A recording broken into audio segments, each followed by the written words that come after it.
Kurukh world के सभी साथियों को कुड़ुख वर्ल्ड और मासंगिया एन मोंजरानंदन और इन्ना निभाएगने भेंट नंता बेतलतम। आज मैं मुलाकात करवा रहा हूँ श्री रविकांत भगत जी को, जो संगीत के क्षेत्र में काफी काम किए हैं, सिंगर है और म्यूजिक डायरेक्टर भी।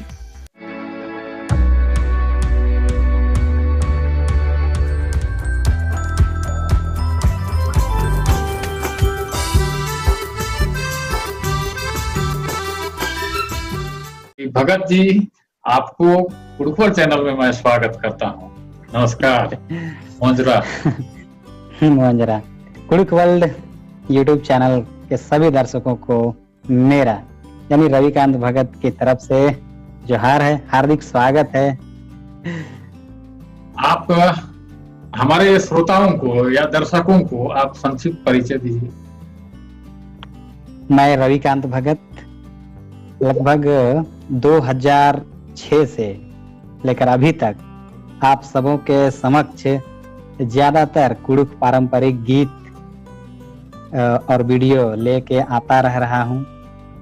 ये आप सबों का प्यार आशीर्वाद है कि मैं इन सभी कार्यों को करने में कुशल महसूस करता हूँ और अपने बुजुर्गों से भी बहुत कुछ सीखता हूँ। वही चीज को मैं आप लोगों के समक्ष पेश करता हूँ, कुछ अलग तरीके से और कुछ अलग करने का प्रयास करता हूँ। वही रविकांत भगत। हालांकि सर बोल रहे हैं कि श्री रविकांत भगत, लेकिन मैं बता देना चाहता हूँ कि मैं अभी तक कुंवारा ही हूँ। चलिए बहुत कुंवारी लोग भी यहाँ पे आपको देख रहे होंगे, हो सकता है बात बन जाए।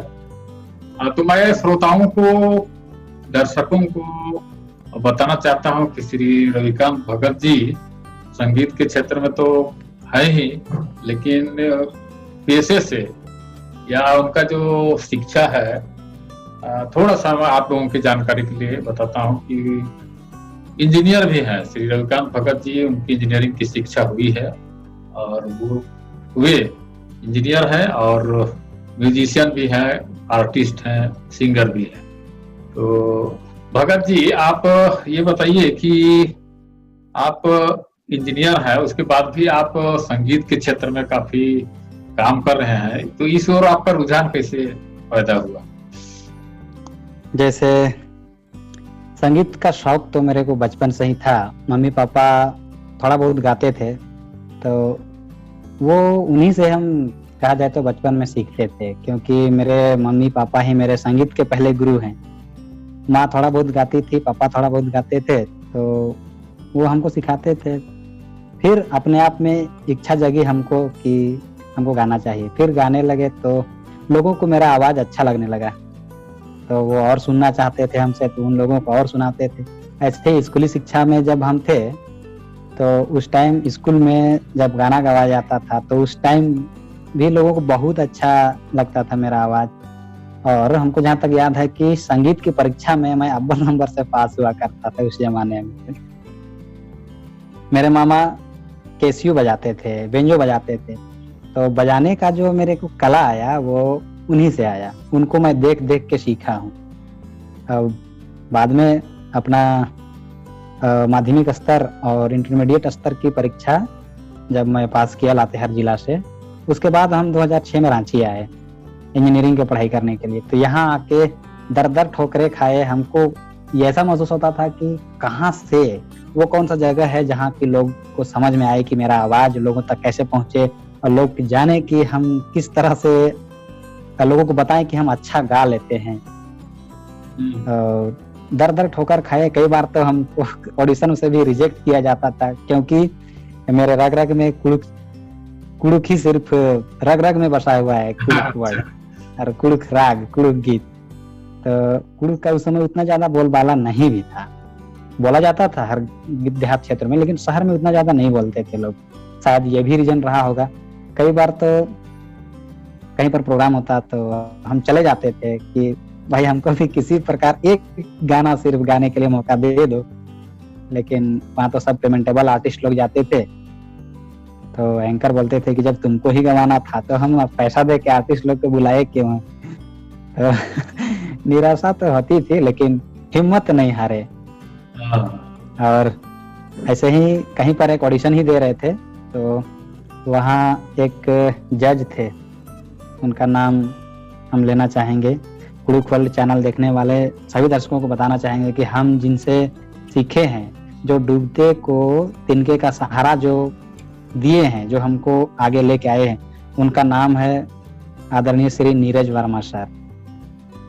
वो हमको लेके गए बिप्स म्यूजिक स्टूडियो, जो बहुत पुराना स्टूडियो है म्यूजिक का, जिनके ऑनर हुआ करते थे आदरणीय श्री स्वर्गीय बुलू घोष सर। आज वो दुनिया में नहीं है, और वहीं पर हैं मिताली मैम, मिताली घोष जी के नाम से जानते हैं, उनके गाने बहुत मार्केट में रनिंग सक्सेसफुल है।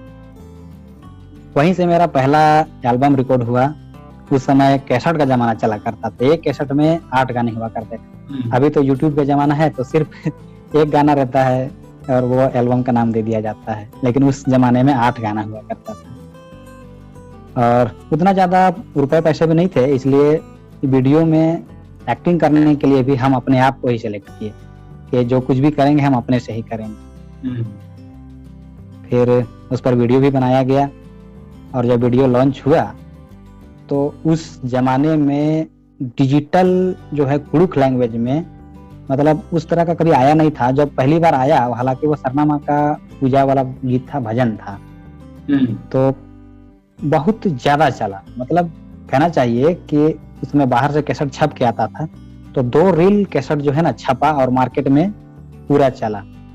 जिधर जाते मेरे ही गाना सुनाई पड़ता था, लोग मेरे ही गाना में डांस प्रस्तुत कर रहे होते जहां जहां सांस्कृतिक कार्यक्रम हो रहा हुआ। तो वो सब चीज को देख के अपने आप में हमको तो मतलब मोटिवेशन मिला कि वाह, एक काम किए तो इस तरह का मार्केट में मतलब वर्चस्व है, तो क्यों ना हमको और करना चाहिए। तो हम उसी चीज को लेके चले, कुड़ुक को ही लेके चले। हालांकि गाने के लिए तो नागपुरी भी गाते हैं, ठेठ भी गाते हैं, और चूंकि मिताली मैम से सीखे हैं तो हिंदी भी गाते हैं, लेकिन कुड़ुक का पकड़ को जो है हम छोड़े नहीं, उसी को लेके आगे आए और काम कर रहे हैं और कर ही रहे हैं। बहुत बढ़िया। आपका शुरुआती दौर रहा काफी निराशाजनक रहा। आप बता रहे कि आप बीच बीच में ऑडिशन में छाटा भी जाते थे, फिर भी आपको निराशा, तो उसको मतलब निराश नहीं हुए और हिम्मत आगे बढ़ते रहे। और आपको वर्मा जिसको बता रहे हैं, आप उनके माध्यम से आप निकल पाए, और शुरुआत में एक बार मार्केट में आ गए है ना, तो जोर पकड़ लेता है, और वैसे ही कुछ हुआ आपके साथ। तो उस गाने को जैसे ना रिजेक्शन का जो रीजन रहा वो ये भी था, जैसे हम दिखने में उस समय और भी ज्यादा बच्चे लगते थे, तो लोगों को लगता था ये बच्चा क्या करेगा। तो और दूसरा बात ये था कि हम ऐसे जिला से बिलोंग करते हैं, वो उग्रवाद के नाम पर बहुत ज्यादा फेमस था। लोग सुनते ही कहते अरे लातेहार जिला के हैं, उधर तो नक्सली वाले एरिया से हैं। तो कई बार ऐसा भी हुआ है, हम आज हम बोल रहे हैं तो हम अपना दिल का बात एकदम रखेंगे सबके सामने, कि जैसे पूर्व संध्या वगैरह होता है सरुल या कर्मा में, तो एकल गान के लिए हम जाते थे अपना ये देने के लिए, टेस्ट देने के लिए। तो कई बार हमको रिजेक्ट किया गया सिलेक्शन हो जाने के बाद भी, कि अरे ये जो है ना लड़का, इसके पास आवाज बहुत अच्छा है, लेकिन ये जो राग में गा रहा है, ये सरुल गाना इस राग में नहीं है, क्योंकि लोहरदगा में सरुल गीत को ही दूसरे राग में गाते हैं, गुमला में दूसरे राग में गाते हैं, और रांची में तो आधुनिक राग में गाते हैं। और मेरे लातेहार में जो है उधर थोड़ा सा एरिया का फर्क पड़ जाने के कारण राग थोड़ा सा अलग हो जाता था, क्योंकि जज यहाँ कर रहे होते वो इधर के थे। कई बार तो हम मम्मी पापा को भी फोन करके बोलते थे कि पापा हम लगता है कुछ नहीं कर पाएंगे इस क्षेत्र में, छोड़िए सब, हम नहीं करेंगे। तो फिर यही बात हम सर के साथ भी रखते थे, तो वो बोलते कि मैं हूं ना, जहां भी तुमको दिक्कत होगा तुम बोलो, हम वहां हैं। अब उन्हीं का साथ रहा, जहां भी किसी भी प्रकार का प्रॉब्लम हुआ हम सर को बोले सर ऐसा हम फंस रहे हैं, तो ऐसा करो तुम यहाँ आ जाओ। फिर वो सॉल्यूशन बताते थे कि ऐसे करो, ऐसे करो, ऐसा करो, तुम इस टाइप का भजन बनाओ, ऐसा करो, इस सरुल राग को तुम इस टाइप से बना के पेश करो, ये गुमला का सरुल का गाना है, इसको तुम लोहरदगा में जिस तरह से गाते हैं उस तरह से गा के प्रस्तुत करो। तो कॉम्बिनेशन होता चला गया। अब लास्टली है कि लोगों को समझ में आ गया। अब अफसोस भी होता है हमको कि जब जो लोग पहले हमको रिजेक्ट किया करते थे, अब के डेट में बुलाते भी हैं, लेकिन मेरे पास अब टाइम नहीं रह गया है उस तरह का कि हम जाएं। ये तो आपका इतना व्यस्तता है कि आप हर जगह समय देना आपको मुश्किल है। तो ये जो आपका शुरुआती जिस गाने से आप मार्केट में आने लगे या तो छाए, मैं उस गाने का कुछ पंक्तियां सुनना चाहूंगा। वो उस एल्बम का सबसे ज्यादा मेरे दिल के जो करीब है वो गाना था, जैसे हम एक बार सरना सम्मेलन में गए हुए थे, बस वही कि हमको गाने के लिए मिल जाए माइक और लोग मेरा आवाज सुने, बस यही सोच के हम गए हुए थे। तो एक बाबा थे, नाम तो याद नहीं आ रहा है, तो वो अपने कुड़ुक समाज, सरना समाज के बारे में मतलब व्यथाएं सुना रहे थे कि मेरा समाज अंधकार की ओर जा रहा है, लोग शराब पी रहे हैं, धर्म कर्म को छोड़ रहे हैं, अपना रीति रिवाज को छोड़ रहे हैं, इस टाइप का बात बता रहे थे। और बोले कि इन सब चीजों को देख के हमको वो रोना आता है, मेरी आंखों में आंसू आ जाता है कि आजकल के लोग जो है किस प्रकार धर्म से और संस्कृति से दूर होते चले जा रहे हैं। इस तरह के बात को वो बता रहे थे, तो हम ना उनके बात को ही वहां पर बस 5 मिनट लगा होगा हमको लिखने में, उनका बात को ही हम एक गाना बना दिए वहीं पर, और वही गाना हम सुनाते हैं। ओह रिंग है जिया चीही, ओह रिंग है गया चीही, ओह रिंग है जिया चीही, ओह रिंग है गया चीही, कुड़खुरा जी पढ़ारा जी दसाएर, ओह रिंग है जिया चीही, कुड़खुरा जी सरनारा जी दसाएर, ओह रिंग है काया चीही, ओह रिंग है जिया चीही, ओह रिंग है काया चीही, कुड़खुरा जी पढ़ारा जी दसाएर, ओह रिंग है जिया चीही, कुड़खुरा जी सरनारा जी दसाएर, ओह रिंग है जिया चीही, धर्म कर्म मल्ला आलर ही जियानु, धर्म कर्म मल्ला आलर ही कायानु, धर्म राजी पढ़ा जी दसाएर, ओह रिंग है जिया चीही, धर्म राजी शरण राजी दसाएर, ओह रिंग है काया चीही। ये था। बहुत बढ़िया, एकदम आपका आवाज और राग और गीत जो आप प्रस्तुत कर रहे हैं, गाए हैं, एकदम दर्द भरी जो स्थिति है हमारे उरांव समाज की, कुड़ुक की संस्कृति, धर्म, ये सब चीज को पूरा आप अपने हृदय से गा रहे हैं। बहुत अच्छा लगा, बहुत अच्छा लगा। और एक गाना था जो वो भी बहुत चला था, वो हालांकि लोग बोलते हैं इस तरह से कि ये मसीही भजन टाइप का लगता है, इस टाइप का बोलते हैं, लेकिन वो एक्चुअली में वैसा है नहीं। हम उसको भी एक लाइन सुना देना चाहेंगे। अना आदि चल आयो हे मैं सरनायो,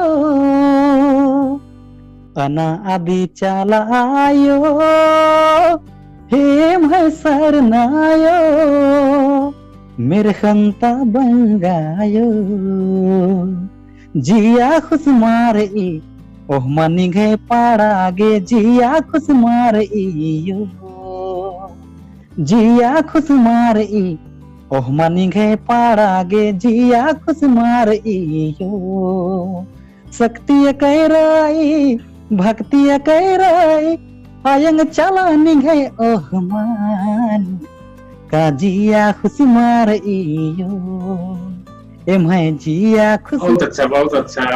आपके इस गाने से इतना हृदय से निकल रहा है और राग में आप डूब करके गा रहे हैं, तो ऐसा लगता है कि आप मैंने एक हमारे पुरुष गाना में एक क्रांति लेकर आएंगे, ऐसा हमको महसूस हो रहा है। मेरा प्रयास यही है कि अब कुछ ऐसा करूं कि इतना ज्यादा काम कर जाऊं कि लोग कहें कि एक्चुअली में काम जो है अब सही हो रहा है।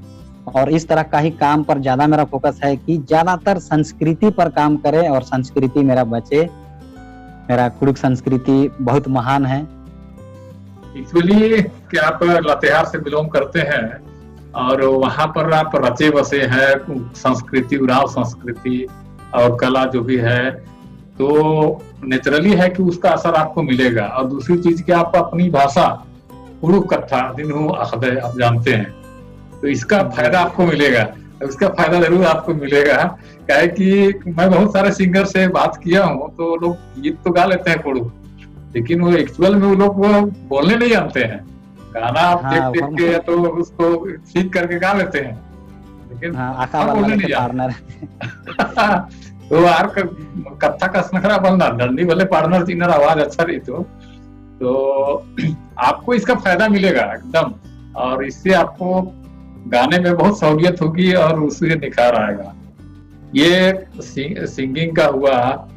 तो आप मैं देख रहा हूँ और आपसे सुनता आया हूँ कई सोशल मीडिया में तो और अन्य माध्यमों से, और लोग बात बताते हैं कि आप म्यूजिक के क्षेत्र में, जैसे बजाने के क्षेत्र में आर्टिस्ट भी हैं, और उसके बारे में बताइए, आप उसमें क्या कर रहे हैं?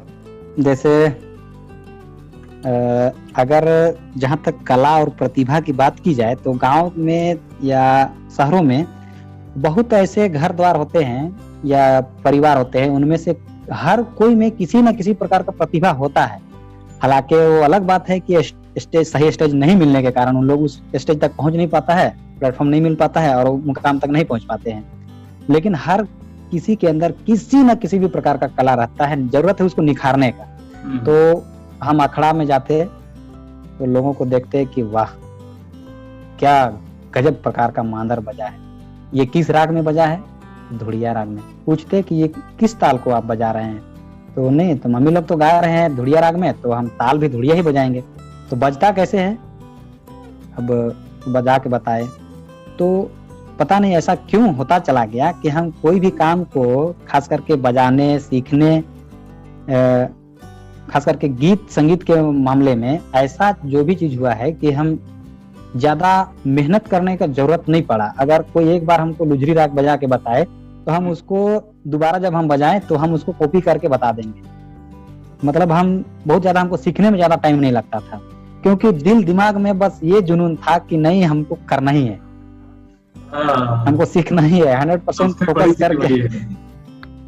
जुनून होना चाहिए, जुनून है तो आदमी सीख ही जाएगा।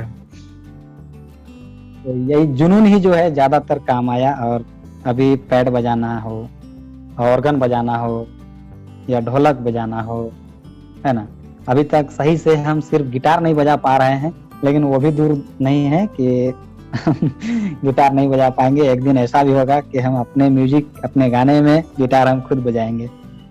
अच्छा, आजकल का जो मॉडर्न जो लोग संगीत, शास्त्रीय संगीत में गाते हैं और हिंदी गाने वगैरह में अक्सर आता है, वो ढोलक बजाते हैं या तबला बजाते हैं, वो सब भी बजा लेते हैं। हाँ, बहुत सारा राग होते हैं हिंदी में भी और नागपुरी में भी। अगर ठेठ में आ जाए तो बहुत तरह के डोमकच, धुड़िया, अंगनाई, पर्वतिया, इस टाइप का बहुत तरह के राग हैं। सब में अलग अलग ताल होता है ना। और चूंकि अगर आप म्यूजिक से संबंधित कार्य कर रहे हैं तो हर राग को जानना वो बहुत जरूरी हो जाता है, क्योंकि कैसे कैसे लोग आते हैं, हो सकता है कुछ लोग ज्ञानी भी हों, उनसे भी कुछ सीखने को मिल जाता है। तो वो भी आके कुछ ना कुछ सिखा के जाते हैं कि नहीं बाबू, झुमटा में ऐसे बजता है, ये जो बजा रहे हैं आप ये पहाड़िया राग में है, आप जो ये बजा रहे हैं वो अंगनैया राग में है। तो पता चलता है कि हो मतलब मेरे से गलती हो रहा है, इसको सुधारने की जरूरत है। तो इसी तरह से इससे जुनून होना तो हो जाएगा। तो इस तरह से है कि हर चीज को बजाने के लिए अभी जितना झारखंड में इक्विपमेंट्स बजता है, सिर्फ गिटार छोड़ के, बांसुरी हो या बेंजो हो, है ना, या सारंगी हो या ढोल हो, नगाड़ा हो, मांदर, ढोलक, पैड, ऑर्गन, कीबोर्ड सब बज जाता है। वाह वाह वाह, क्या बात है, इतना सारा बजाने जानते हैं, है ना। तो इसका उरांव लोगों को मैं कहना चाहता हूँ कि रविकांत भगत जी क्योंकि उरांव तो है ही, और दूसरी चीज ये भाषा वो संस्कृति से भी जुड़े हुए हैं, बचपन से जुड़े हुए हैं, भाषा भी जानते हैं, राग भी जानते हैं। तो इससे होगा क्या कि बहुत सारे आप लोगों को स्टूडियो मिलेंगे, लेकिन कई स्टूडियो चलाने वाले कोई दूसरे लोग रहते हैं। तो मान लीजिए कि गीत कोई गा रहा है और उसमें अगर कोई बाजा कुछ अलग राग ताल वगैरह मैच नहीं किया तो गाना जमेगा नहीं। लेकिन रविकांत में ऐसा होगा नहीं, रविकांत में होगा नहीं, क्या कि उनको पता है कि किस ये राग कौन सा है और उसमें कौन सा ताल, ढोलक वगैरह कौन सा उसमें म्यूजिक देना है, तो वाद्य यंत्र बजाना है, उनको बखूबी आएगा। तो आप लोग जो स्टूडियो इनका सिलेक्ट करेंगे, इनके पास जाएंगे, तो आपको असली राग और ताल मिलेगा। ये मेरे को बहुत अच्छा लगा कि आप इतने सारे वाद्य यंत्र बजाते हैं, गाते भी हैं।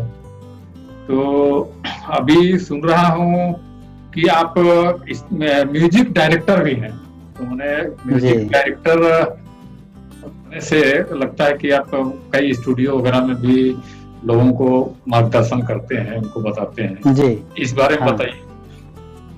जैसे कि म्यूजिक डायरेक्टर का जो पद होता है ना, वो एक अलग प्रकार का महत्व रखता है समाज के बीच में या लोगों के बीच में।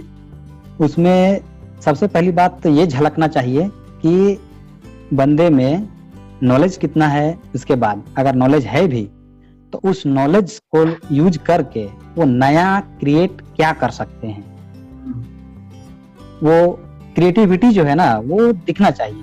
अगर कोई सैड गाना लेके आ गया तो उस पर हम किस तरह का म्यूजिक बजाएं जो किसी अन्य म्यूजिक से या कोई पहले पुराना बज चुका है उससे मैच ना हो और उस गाने में परफेक्ट बैठे। इस तरह का अगर माइंड क्रिएटिव है और आपका काम कर जा रहा है दिमाग, तो आप म्यूजिक सही में दे सकते हैं। और कहीं पर कोई अगर गलत भी बजा भी दिया, जैसे कि गाना कुछ नोट में जा रहा है और म्यूजिक कुछ नोट में बज गया, तो आप वहाँ इंस्ट्रक्शन दे सकते हैं कि इस जगह का नोट ऊपर जा रहा है, यहाँ नीचे हो रहा है, या ये रिदम में नहीं है, ये इसको थोड़ा लंबा करो, इसको चौड़ा करो, इस टाइप का इंस्ट्रक्शंस दे सकते हैं। इसके लिए हम तो अपने आप को 100% क्वालिफाइड नहीं मानते हैं, लेकिन जो क्वालिफाइड रहते हैं वो ये काम कर सकते हैं। तो इसके लिए होगा क्या कि म्यूजिक को एकदम पूरी तरह से रग रग में एकदम बसा लेना होगा। जैसे कीबोर्ड बजा रहे हैं तो कीबोर्ड के, या कैसियो बजा रहे हैं तो कैसियो के सारे जो बटन्स होते हैं, कीबोर्ड होते हैं, उस बटन या कीबोर्ड का जो है सेंस एकदम टोटली आपको होना चाहिए कि इस बटन को क्लिक करेंगे तो सा निकलेगा, रे निकलेगा, गा निकलेगा, पा धा नी सा, या ए निकलेगा, डी निकलेगा, जी निकलेगा इंग्लिश में। ये जानना बहुत ही जरूरी होगा। अगर ये सब चीज है तो श्योर है कि म्यूजिक किसी भी गाने में दिया जा सकता है। तो इतने सारे वाद्य यंत्र आप बजाते हैं या सीखे हैं और म्यूजिक डायरेक्टर भी हैं, इतने सारे काम आप कैसे कर लेते हैं? उसमें क्या आप कुछ प्रोफेशनली कुछ इसके लिए ट्रेनिंग वगैरह दिए हैं कहीं से, इंस्टीट्यूट से या तो कोई गुरु से? ज्यादातर तो 2006 के बाद जो है हम नीरज वर्मा सर के साथ जुड़े, तो वो बहुत ज्यादा हमको ट्रेंड किए हैं।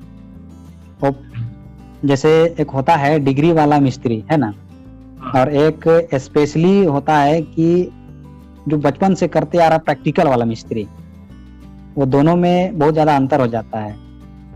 तो हम सीखे तो हैं मिताली जी से, यहाँ इनका इंस्टीट्यूशन चलता है तो यहाँ सीखे हैं, लेकिन प्रैक्टिकली जो वर्कशॉप हम किए हैं वो नीरज सर के यहाँ किए हैं। वही हमको हर चीज बताए हैं कि ये जी है, ये बी है, या ये सी है।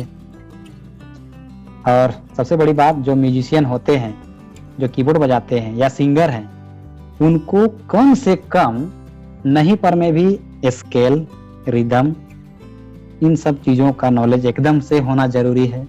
नहीं तो आज के डेट में ऐसा हो रहा है कि कोई थोड़ा सा भी गुनगुना दिया, गलती से कोई स्केल मैच कर गया, उस पर ऑटो ट्यून चढ़ा हाँ, और वो सिंगिंग के बारे में कोई आता पता नहीं है, लेकिन सिंगर बन गया है ना। बन गया। अरे अगर एक बार गाना गा दिया, मैंने स्टूडियो म्यूजिक पे डाल दिया, चल गया गाना, सिंगर कहलाने लगा, लेकिन सिंगिंग क्या है उनको पता ही नहीं है। ऐसा भी होता है। ऐसा भी होता है। एक्चुअली में जो है सिंगर या म्यूजिशियन कहिए या कोई भी आदमी थोड़ा सा भी अगर ऑपरेट करने जाने, उसको समझ में आ गया ऑपरेटिंग, वो स्टूडियो खोल के बैठ गए। जो आदमी प्रैक्टिकली वर्कशॉप किया हुआ है उसके पास नॉलेज एक्चुअली में रहता है, तो काम उनसे करवाना चाहिए मेरे हिसाब से। अच्छा, ये सारे गामा पा करते हैं हिंदी में, एक है जैसे हिंदी हम लोग लिखते हैं तो का खा गा घा अंगा लिखते हैं, कुछ लिखना हो। हाँ। संगीत में सारे गामा पा होता है, इसके बारे में आप कुछ आइडिया देंगे, ये है क्या? ये जो है ना, इसको हम लोग कह सकते हैं मूल मंत्र संगीत का। संगीत का मूल मंत्र है सा रे गा मा पा धा नी सा मा गा रे सा धा नी धा पा नी धा पा मा मा गा रे सा। इस टाइप का बस संगीत में 7 सुर होते हैं, है ना, उसी को तोड़ के मोड़ के कई तरह के राग बनाया हुआ है ना।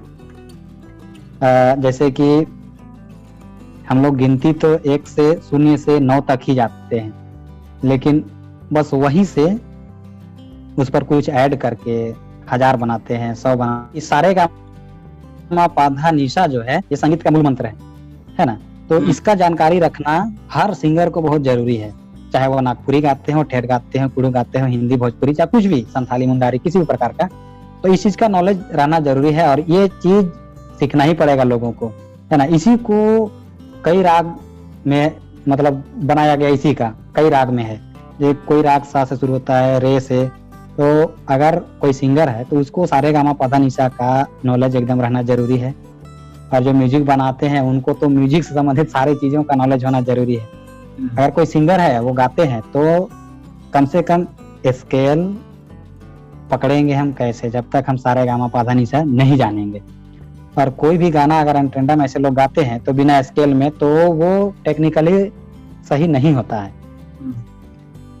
जैसे हुआ कि हम कोई गाना गा रहे हैं तो किस स्केल में है, सी में है, सी में भी है तो सी का मेजर है, माइनर है ना। ये सब चीज को देखना पड़ता है। तो ये सब चीज जो सारे गामा पा जानते हो पा पाएंगे तुरंत कि हम किस स्केल में गा रहे हैं, या जो कीबोर्ड बजा रहा है वो जानते हो सारे गामा पा धा निशा, वो बता सकता है कि भाई आप किस स्केल में गा रहे हैं।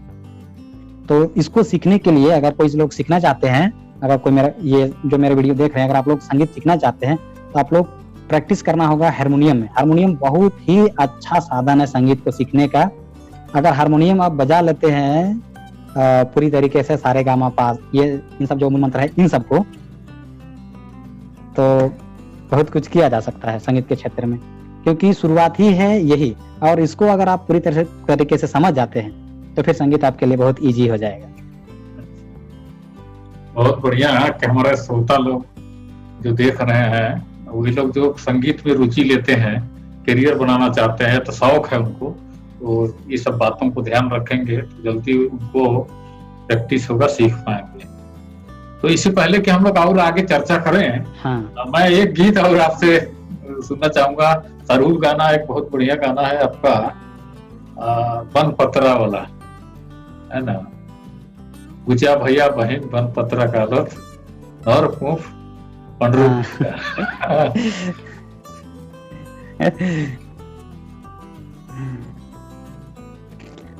ये गाना जो है शायद ये 2020 का ही है और अच्छा खासा इसका वर्चस्व रहा था, चला था।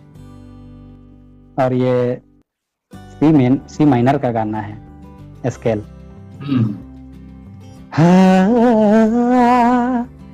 बुचा भैया बहन बन पतेरा तेरा नौर पूप पंडरपुर